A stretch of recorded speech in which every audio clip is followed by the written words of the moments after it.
E o que que esse número de 1% significa?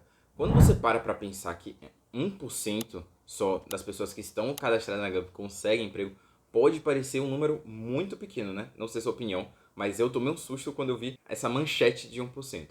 Mas se a gente muda um pouco a ótica, a forma como a gente olha para esse número, a gente vai perceber que são 100 mil pessoas que conseguem emprego por mês dentro da plataforma da Gupy. Pare para pensar. Você acha que você pode estar aí entre os 100 mil a 100 mil pessoas do Brasil que conseguem emprego todos os meses dentro da Gupy? Se você tem boas histórias para contar, se você realmente acredita no seu potencial, se você acha que você é um profissional que tem muitas qualificações e que poderia sim estar dentro desses 100 mil pessoas, então talvez falta um pequeno ajuste ali na forma como você está utilizando a Gupy, na forma como você está contando suas histórias ao longo de todas as etapas do processo seletivo, para você conseguir estar dentro desses 100 mil pessoas por mês que conseguem emprego. Não é por ano, é por mês. Eu acredito sim que você consegue, é só realmente saber as técnicas adequadas. Mas quando a gente fica preso ao 1%, pode parecer, meu Deus do céu, eu nunca vou entrar nesse 1%. Mas 100 mil vagas todos os meses, eu tenho certeza que em uma dessas vagas você conseguiria entrar tendo a estratégia correta. E aí, quando saiu essa matéria na Folha de 1% só das pessoas dentro da plataforma da Gupy que acabam conseguindo emprego, muitas pessoas ficaram criticando a Gupy, dizendo que o problema era da plataforma da Gupy.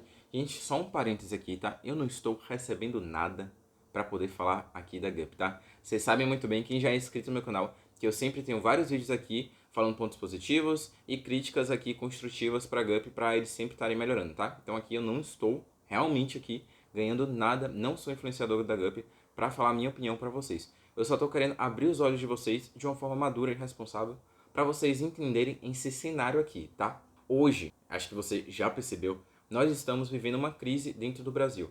Não só no Brasil, tá? É uma crise mundial. Pós-pandemia, com a guerra, várias empresas estão demitindo vários funcionários, estão tendo aí muitas demissões em massas, muitos layoffs e, infelizmente, o número de desempregados, falando agora um pouquinho mais do Brasil, é enorme. Eles até colocam isso aqui, alguns dados dentro da matéria, vou até ver aqui com vocês, de que no Brasil, se não me engano aqui, são 8 milhões de pessoas no Brasil que estão desempregadas. E é muito difícil uma plataforma em si, um software, um ATS, resolver esse problema de 8 milhões de pessoas desempregadas. Porque a gente não tem, infelizmente, 8 milhões de vagas disponíveis. Então, existe um problema estrutural que não é a Gupy que vai resolver, tá? Não é o governo que vai resolver, não é outro ATS concorrente da Gupy que vai resolver, não é o LinkedIn que vai resolver, tá? É um problema muito maior do que os problemas que a Gupy tenta resolver aqui, tá? Então, quando a gente fica falando, a culpa disso aqui é da Gupy, o desemprego é culpa da Gupy, não necessariamente, é algo muito maior. E aí, possivelmente, todos os problemas que hoje a Gupy enfrenta por conta dessa crise no Brasil, dessa crise mundial, os outros ATSs, que são as plataformas concorrentes da Gupy, também sofrem. Os outros portais de vagas, que a Gupy, além de ser um ATS, também tem um portal de vagas, também sofrem com isso. Não é, o problema não é da Gupy, todos os outros concorrentes, todas as empresas de recrutamento e seleção estão sofrendo com isso, com essa crise mundial, não é só no Brasil.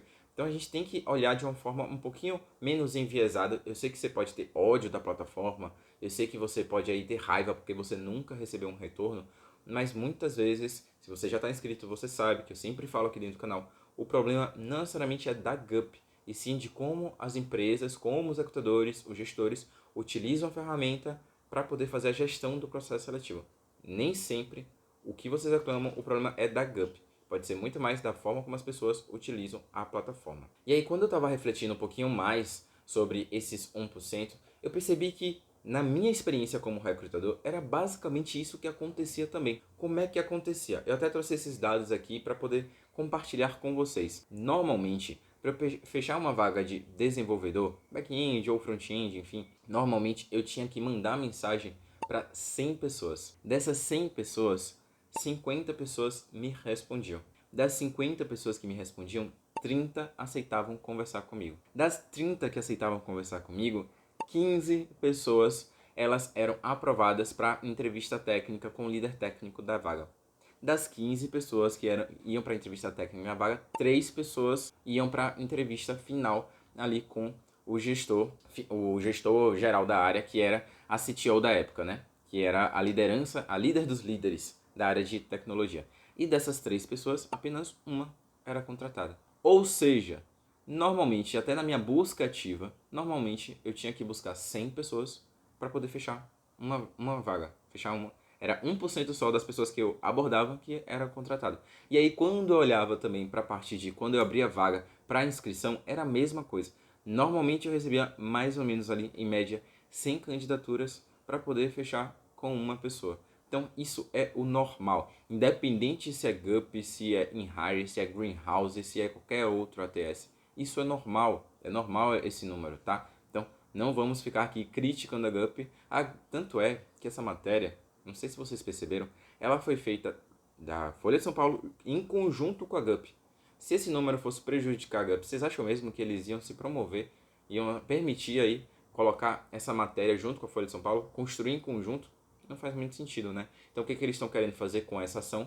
Eles estão querendo mostrar que o problema não necessariamente é da Gup, é um problema muito maior, um problema geral que a gente está sofrendo com a crise, tá? Com várias pessoas que estão desempregadas. E para a gente resolver essa crise, para a gente resolver esse problema, a solução seria fazer o quê? Gerar mais empregos.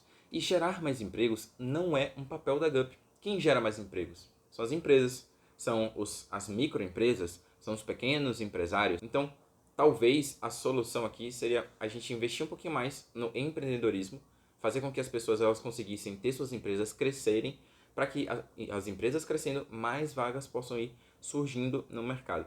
O que está acontecendo hoje? Hoje está difícil para as empresas manter um quadro de funcionários tão grande e eles acabam tendo que demitir funcionários. E as empresas que estão surgindo estão tendo dificuldade de crescer de uma forma acelerada para poder gerar mais vagas. Então, a gente tem pessoas sendo demitidas e a gente tem empresas que estão criando menos vagas. E aí esse gera um problema de ter mais pessoas desempregadas do que vagas que estão surgindo aí no mercado. Tá? Por isso que isso está acontecendo. E quem vai resolver isso não é a Gup, não é o LinkedIn, tá? Isso quem vai resolver realmente é quando a economia no geral, a macroeconomia, melhorar a situação. Aí realmente, com a ajuda aí do empreendedorismo, com as empresas crescendo, mais vagas vão surgindo.